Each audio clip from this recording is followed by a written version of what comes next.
Do you feel like you're late to finding love? Fear dying alone? You're not alone. Bravely here, one of the gentlemen of the channel, Florian, courageously shares his struggles with loneliness and his journey of trying to find meaningful relationships. So he says, I'm almost 30 and all of my friends are married and have children and no one has time to hang out anymore. And I'm drowning in loneliness. I've never had a relationship or any kind of intimacy and often even get rejected because of that. So I can't get any experience. I've been trying to get a girlfriend for so long that I feel like I'm burnt out from searching. My lack of experience prevents me from getting close to a girl, and it's got to a point where I feel like the only way out of this is a prostitute. Although that scares me too, and I know it's not the same.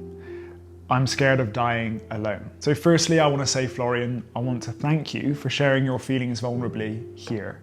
It's incredibly tough to put your emotions out there like you did, but vulnerability is an important step towards healing and growth, especially in safe places like this. A few questions for you. Let's start by exploring your environment. Have you tried looking in the right places, like apps, hobbies, or meetups? Sometimes it's an environment factor, and it's something I've learned. Think about it this way. A drop of sewage water can ruin a glass of champagne. Similarly, you might be a great person, a perfect candidate for someone, but the wrong setting, like a mismatched dating app like Tinder or the local pub, can make the search disheartening.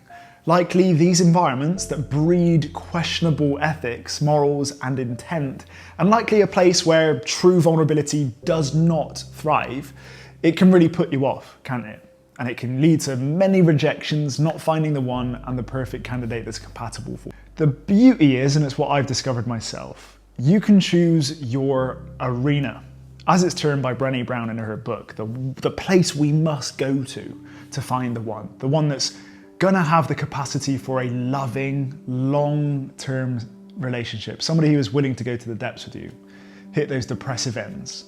And arenas are places where you can really test somebody's vulnerability. And the best candidates will be the ones who are willing to meet you in the arena, taking the armor off, getting in the Colosseum, letting it all hang loose. And as they say, looking behind the kimono. Think places of self-development, like gym classes, book clubs, or a nomadic meetup. Because what I've discovered is when interests meet an encouraging environment, confidence just comes organically. Next, let's address the feeling of loneliness and your lack of experience. Comparing yourself to others often leads to expectation hangovers. That feeling that you're not enough. You've put the tent peg out to external factors. You've not looked at what the juicy value is living within you. Your language does suggest that you're facing an inferiority complex. Because a feeling of inferiority is normal, it's a very human thing.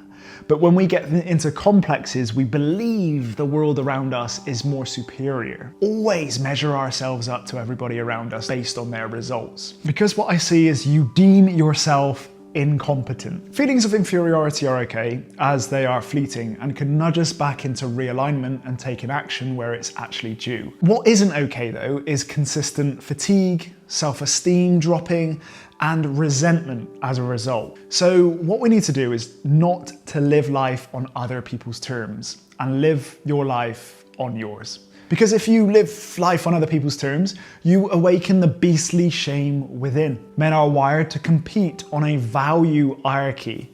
If you give too much value to others' outcomes, you'll miss what you have to offer inside. I've experienced that. I thought I was too sensitive, quirky, emasculine for some time. You know, I never had muscles back in the day.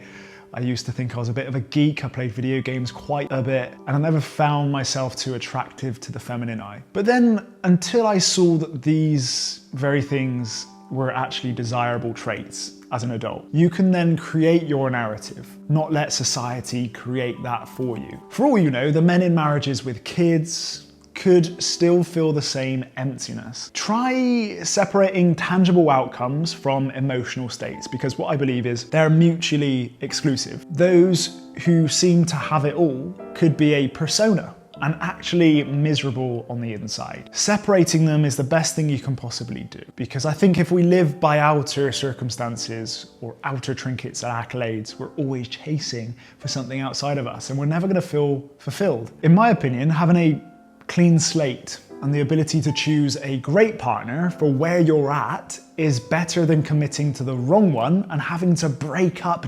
devastatingly down the line, because you've got that sunk cost. You've invested so much time, energy, and emotions into this person.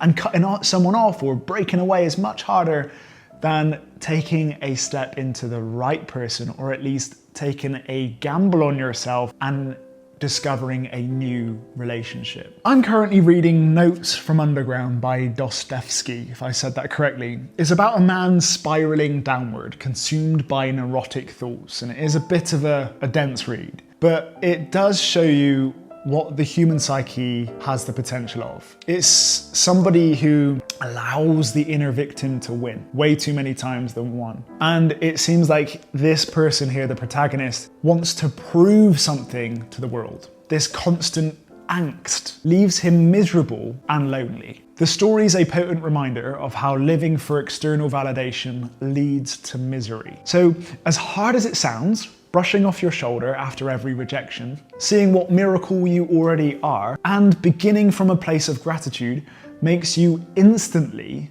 more attractive. So my question to you is, have you gotten comfortable with rejection and having the more vulnerable conversations? Have you built the resilience to the fear to be the one making an introduction or making a follow-up to meet someone if they feel good to you? Making that encouraged effort, that enthusiastic introduction to someone. You want to bring that attractive enthusiasm, because if you seem keen, you're alleviating their fear of rejection, and in doing so, they're going to be encouraged to meet you and feel good around you. Again, I've always loved the quote and I live by it. It's not about what you know. It's not about how interesting you are. It's about how you're interested in others and how you make others feel. So if you're outer focused, you get out of your neurotic innards. You focus on that person. You don't try and show up in a performance. You're there not to convince someone of your value, but simply trying to convince someone else of theirs. So in the early 20th century, this is an interesting story. Men took off their hats and bowed to women. And as the saying goes, and you may be familiar, hats off to you. It's a form of respect. And women, if interested in a man, would take off his hat and potentially tease to wear it. So there's this physical interplay, a physical role play to show someone you're actually interested. And I think there's nothing of this modern world that's any different. So as we see, it's a circus of invitation, circus of gameplay, a circus of fun, but we can't allow that to dictate our worth. So while we're knee deep in this man versus woman-led world debate, when it comes to relationships, there's a level of respect we need to recruit that women really were the one to choose. Men were the ones expected to pursue. It both takes, as said, an interaction to put yourself in the right places to be approached and invited, but also a real tuning into the hints for attraction. While we don't have hats and strict etiquette anymore, it could be as subtle as a twinkle in the eye, a leaning in, or genuinely wanting to know more about you. So don't let these chances just pass you by. All of this takes a lot of courage though. It's honestly a muscle. It'll begin awkward, hell, even humiliating, but that's normal. Evidence can sometimes create momentum, so the starting is the actual hardest part.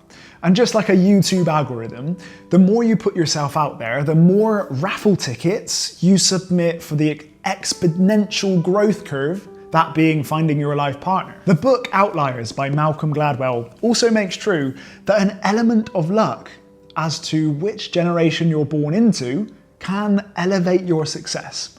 Our generation, while plagued by the never-ending curse of forever opportunities, when older generations had to commit to someone in their neighborhood or their tribe.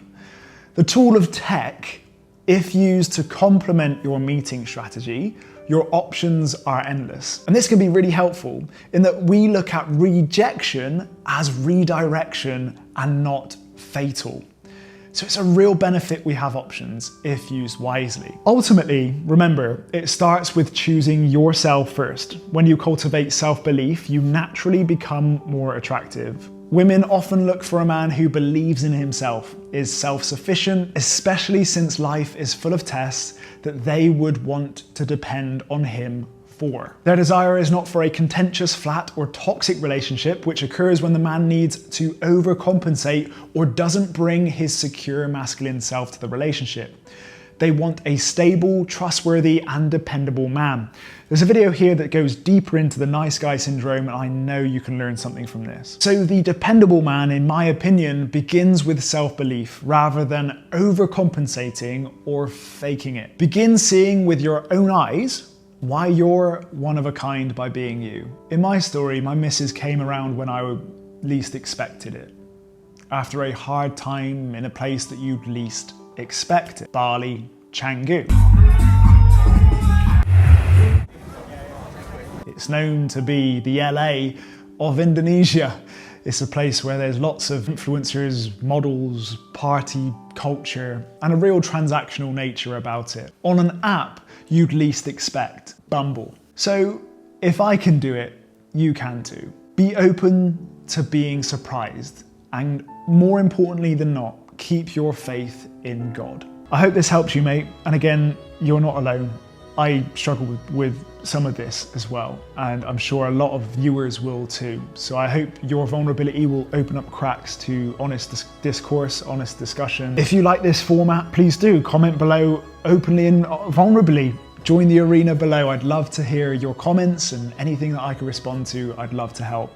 Again, like, subscribe, and share with a mate if they're going through the same. Florian, I've got my hopes up for you. I've got your back. I think your heart's in the right place. You care. There's a symptom of caring that tangles and tangles and tangles into the state of neuroticism and anxiety, and that self-directed anxiety. It's a real bane to the existence of who you can be. Your comment already suggests that you care, you've got a lot to give, and somebody who will inevitably find you one day is very lucky to have you. Much love, and I'll see you on the next one.